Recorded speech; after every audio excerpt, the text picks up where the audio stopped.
होय, शेवटची पिढी. मिक्सरच्या जमान्यात जात्यावर दळण दळणारी ही शेवटची पिढी. सुपामध्ये तांदूळ पाखडून उद्याच्या घासाची सोय करणारी ही शेवटची पिढी. टाईल्सच्या जमान्यात शेणाने अंगण सारवणारी ही शेवटची पिढी. लाकडाला आकार देऊन शेतीची अवजारे बनवणारी ही शेवटची पिढी.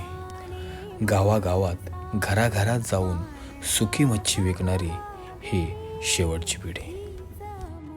शहरात परत जाणाऱ्या नातवाला सकाळी लवकर उठून भाकरी घालून देणारी ही शेवटची पिढी.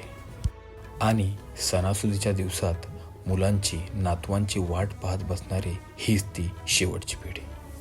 मित्रांनो, ही शेवटची पिढी हळूहळू आपल्यातून निघून जाईल. म्हणूनच तिचा साधेपणा आणि समाधानी राहण्याचा मंत्र आपण जपून ठेवला पाहिजे.